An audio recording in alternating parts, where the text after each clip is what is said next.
So every month your system goes through month-end system maintenance, and transactions are finalized, months are finalized, and reports are generated by the system. These reports can vary from your on hands, your inventory, to how your sales were for that month. And so we get a lot of calls about where to access these reports and which ones are valuable to look at. So I can show you the common reports that are generated by month end. So month end just ran last night for our store. So when I open up Bookmanager for the first time, and if I try to go to any area, you'll usually see this screen pop up. So the documents found in the reports directory.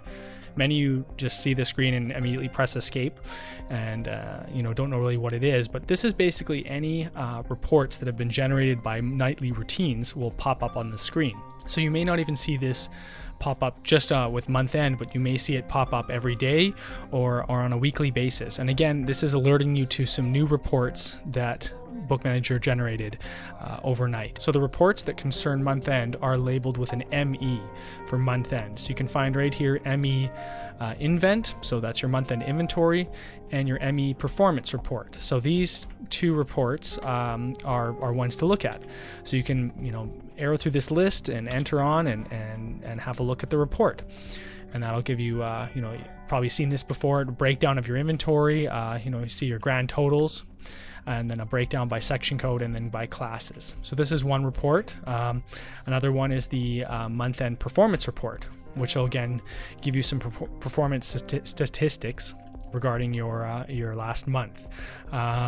These reports, if you ever say have a look at them and then you forgot to print them or you escaped out and now you're going, how do I get back to them? They're saved in your system. Check out your 0 for reports area, and then we can go down to inventory reports. And here you have one called month-end inventory totals. So this report is updated by month end, and it's the exact same report you saw in the previous screen. So if I press enter on this, same report, you can go ahead and P for print it if you want a hard copy, or just look at it on the screen. Same thing with the performance report. So options C and D, D is the one, the second report that you saw in that reports directory. Just as a little tip here, those files and reports directory can also be viewed right from here. So if you want to get back to that original screen that popped up, you can actually go into 0 for reports and go down to option R, which will bring up that exact same screen. And this area will also include things like if you have AR, accounts receivable hold lists. So if you have a report that updates automatically to show you which customers are now on hold, they have an invoice due and it's been over 30 days or 60 days, you set a threshold, but that report will pop up here, as well as bestseller reports, any canceled order reports. So these are all important to have a look at.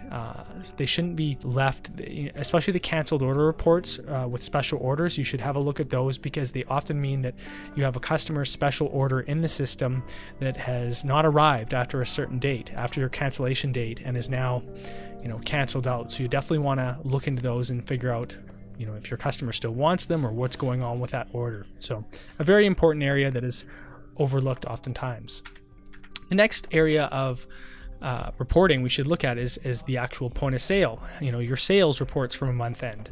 So you can look at that from your point of sale. So if you go down to point of sale, and the same area that we do totaling, M for miscellaneous, you can go down to your view print receipt tapes. This area is where you can see not only your daily sales tapes, but also your monthly sales tapes. So by default, when you go into this area, you're going to see your daily sales tapes.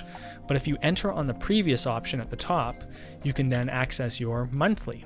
So I press enter on monthly, and then you'll see there is a sales tape for every month. So I can go here and see for April what we did over the month. So down here, it looks exactly like a regular sales tape, but it's for the full month. You can see the start and end date, April 1st to April 30th. And again, you get all your breakdowns by classes, or by section codes, I mean. And then you can figure out, your totals for tendering and for customer type, sales per hour. All these figures are here just like you would see in a day, but for the full month. So this is really handy, especially if your store is gearing up to extend its hours for summer. You know, you normally open late or decide to open later. You can use these stats to figure out when you want to start that, or when your busiest times are, if you're looking at bringing on more staff, or wondering if you need help during the day, if you need to adjust lunch hours because you have a spike. So lots of good stuff here, but yeah, and you can print it. You can do a P for print. If you choose your receipt printer, it'll print the left-hand side, so it's only going to print this information. But if you want the confidential information printed, that's only available for the main printer. And if you're not seeing this confidential information, it maybe means you're not logged in. So if you went into this area and you're not seeing your confidential information, which is your cost and profit margin info, and also GL, general ledger posting, you need to be logged in. So you can always escape out of this area and do an F6 first to log in. And then once you're logged in, then you will be able to access that information. So a lot of users miss that as well. They're wondering, oh, why does it sometimes I can see the confidential info and sometimes not? It's all tied to your login, which is in the upper right-hand corner and accessed using F6. So those are your most common month-end reports, and hope that helps.